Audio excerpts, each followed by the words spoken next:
So the topic of my presentation is a deep dive into proof continuation and chunking scheme.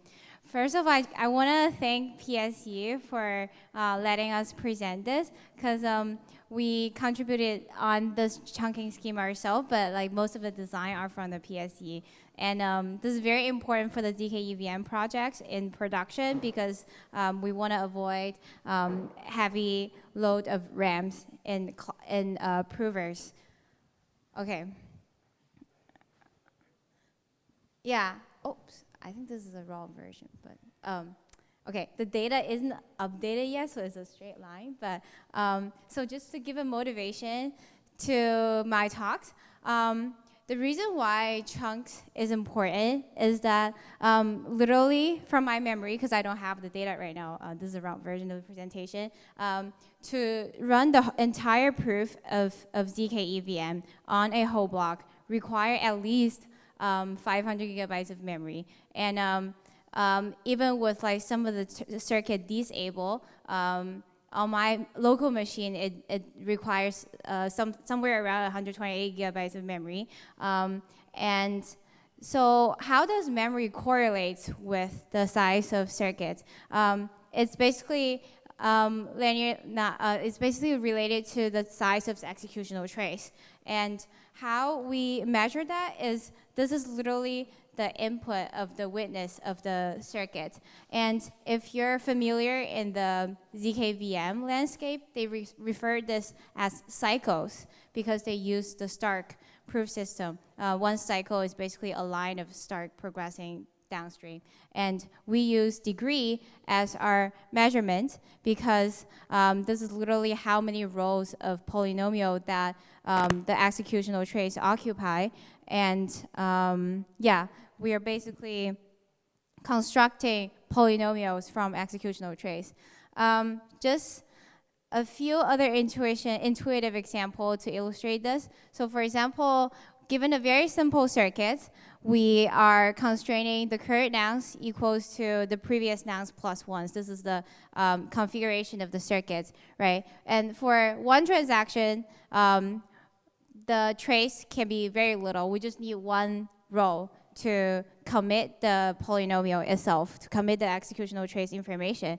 However, if we have like multiple transactions, then this size of polynomial will goes on and on and on. And how we measure that is to convert that into 2 to the x, 2 to the k. Yeah, so basically taking the log of the actual number of rows that we occupied. And yeah, so the literal computation overhead that occurs is to compute PCS, the polynomial commitment schemes, right? And for Planck or Halo 2, we have FFTs. The more rows we have, the larger the FFTs will be. And for Stark proof system, this will be the number of IOP hashes that people has to make. And after we do the chunks, we'll be literally chunking these transactions into sections, right? Yeah, so it's very intuitive that the number of rows or the number of memory that we require is literally decrease. Yeah, so that will seem very simple, right? But what is the hardships for this? So in terms of cryptographic protocol itself, we have to note that like all ZK programs have the same interface from a programmer's level perspective. If we have a function that takes input from x to y, literally compile that into a circuit means that we have a circuit that proves public input pair x and y indeed satisfies certain constraints, and that circuit's output a proofs, right? And in order to create our continuation scheme, like a sound and legit continuation scheme, we kind of need to separate the initial computation into the f prime, which take us from the initial input to contextualized sub-steps that happens in between. So as you see right now. So we have X to context 0 and context 1, and so on and so forth. And we also kind of want to make sure that these intermediate contexts equals to each other. So the context out equals to the next context in. Yeah, and if we compile that into a circuit, and that will be indeed, so the input of the circuit will be the public input pair of the input and output context of each chunk.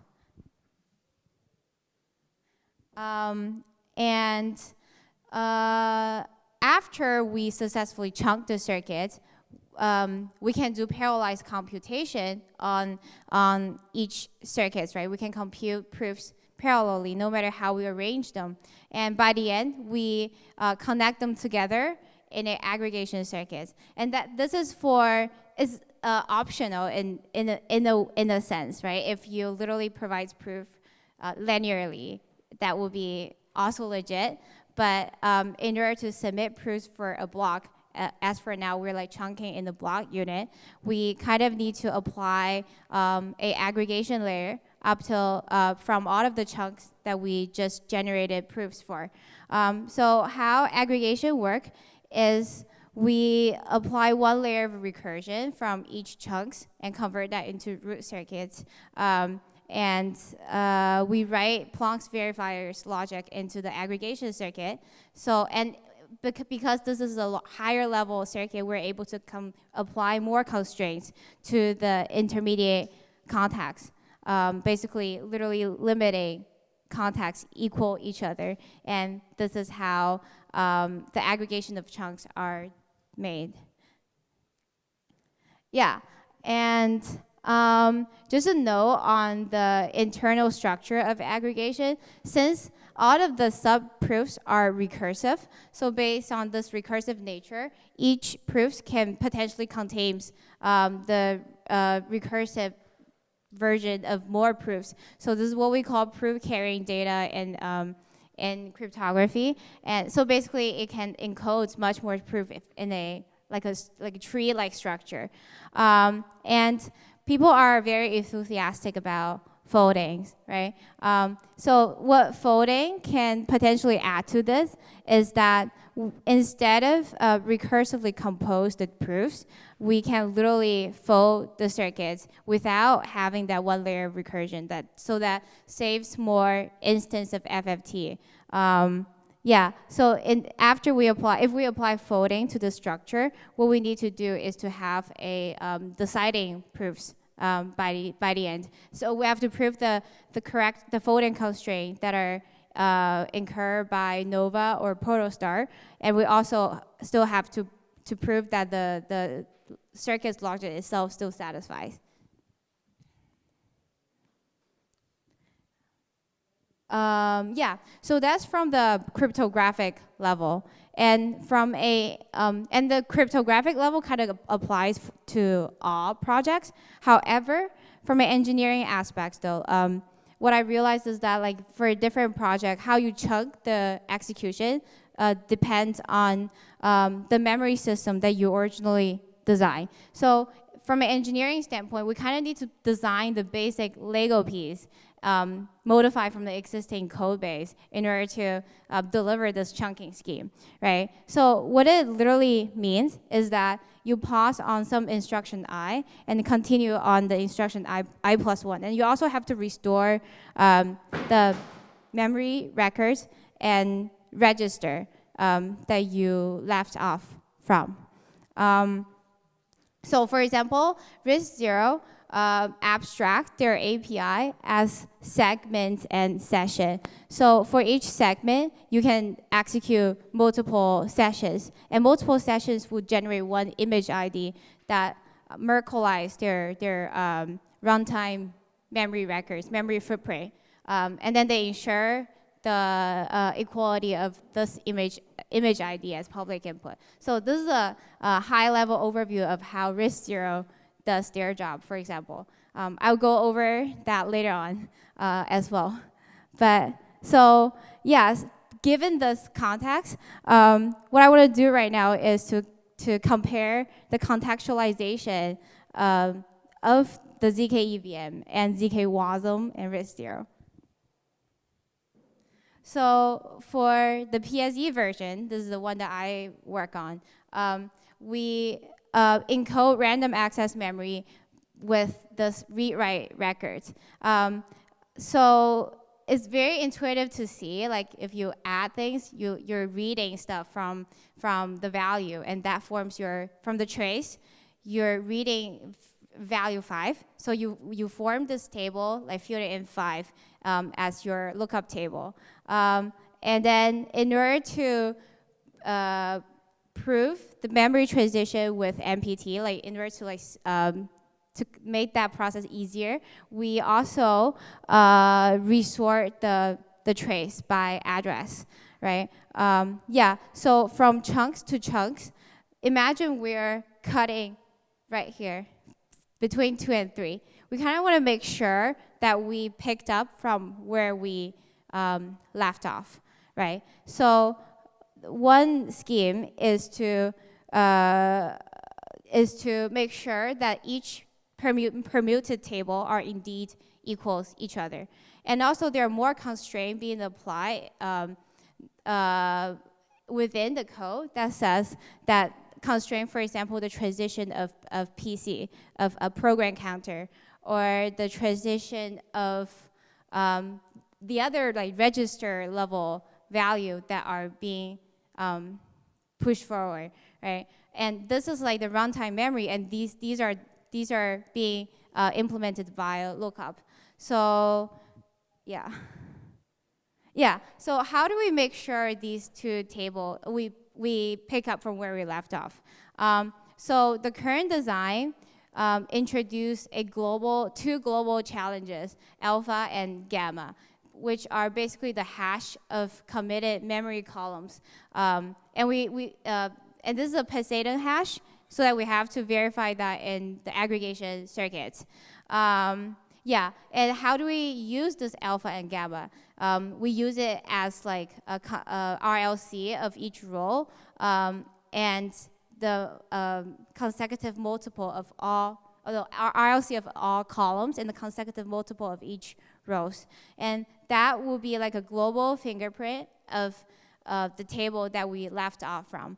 And in the same way, we make sure that the previous context equals to the later on context that we left out from, and then so that later on when we are continuing on the mole multiplication, mole opcodes, we just keep multiplying to the original value, so that by the end of the proof, by the end of all of the chunks, the two permuted table should be invariant.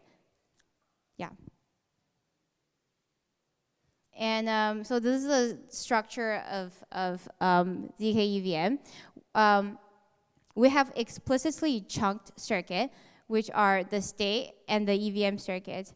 And there are also like chunk dependent circuit, for example, MPT, KChat, because like the content of those tables related to the number of MPT that you access and the specific KChat that you access within the chunk. And for you can like prove it before the chunks happen and incur lookup while you're executing the chunk, or you can prove it during the chunk. So those are like chunk dependent circuits. And there's also chunk independent circuits, which encodes like global public input of the entire block, like block numbers or block hashes, that type of information.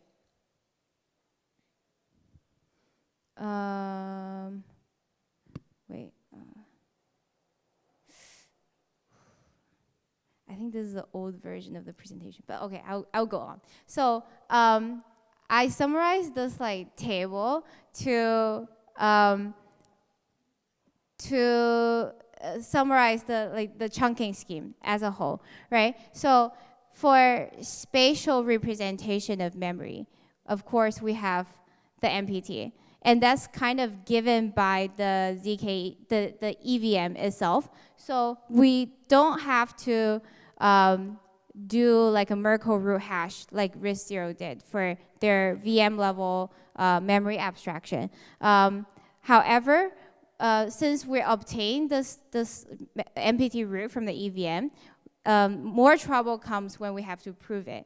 Yeah, and for chronological transition of memory records, we use Planck's lookup table to ensure that each ones are right. So like the memory itself has to be encoded in one single root, right? And that's the MPT.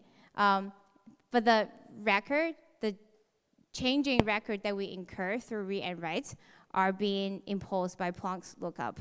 And the contextualization of these parts are literally the previous MPT root and the next MPT roots. And in our case, we don't have to pass it out as a public input because it's in the lookup table, and the lookup table remains invariant itself. However, we do need a fingerprint from the chronological records to prove that we are picking up from where we left off.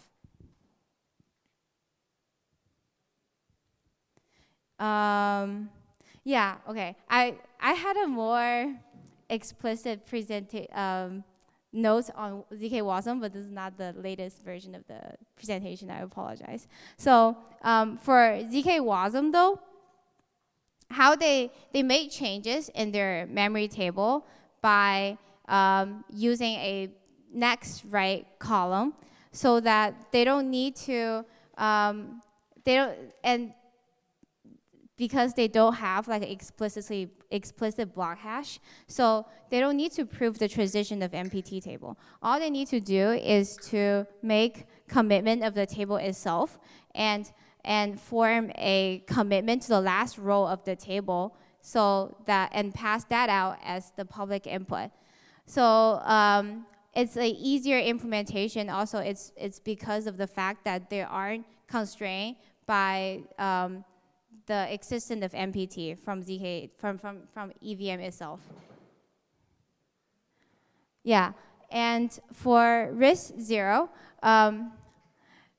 it's a lot more different because since it compiles from RISC-V, which is a VM level language, so it kind of requires a virtual machine, OS level memory space. So they have to have, so imagine you run Rust. You have to have the access of the entire virtual memory space, which is organized as pages. And so from chunks to chunks, they hash this over the pages and form this image ID. And it's more complex than us because like innately, their memory footprint is much more higher. So they have to handle this in their own way. Yeah, and their executional trace is proved by Stark, and the chronological memory records itself is, they impose a similar solution as we do, because they impose Planck's permutation for each memory record. Yeah, and this is intuitive, right? And after you form each session, you just join all of the computation by aggregation circuits. Yeah, so like I said, so in their context, the representation will require OS level memory, like organized in pages, and committed that by Merkleized snapshots, which is Fry. And chronologically, they still have the same read-write records, and they also reshuffle their read-write records by addresses, and that is being imposed by Planck's permutation scheme. For contextualization, they expose an image root as the public input between chunks. Wow. Okay, so my intention was to have these three diagrams together, but since this PowerPoint is not updated, so you guys just have to imagine like having these three table together to see the differences between the memory implementation of different VMs, right? So for zk-EVM, because the initial difference, the most intuitive difference is the memory footprint that you incur. Because for RISC-V, you have to have larger memory space, and because they adopt Stark. So it's very easy for them to just encode those pages with IOP. And that's the spatial representation and commitment of their chunking scheme. And for EVM, we can kind of take MPT, Merkle-Patricia's tree, for granted. So we don't have to like Merkleize it ourselves. However, since MPT itself is not ZK friendly, we have to prove it by ourselves between chunks, right? Or we have to like refer to the lookup table. And in the end, the easiest one is ZK-WASM, because the memory footprint of WASM is smaller, and they kind of do some very sweet tricks on the on how their memory representation by like adding more columns to refer to the next, and then impose like memory constraint with impose like the correct lookup by adding more constraints. So it's easier for them to contextualize by just commit to the last row of the memory. Yeah, so these are the insights of my presentation, and thank you very much.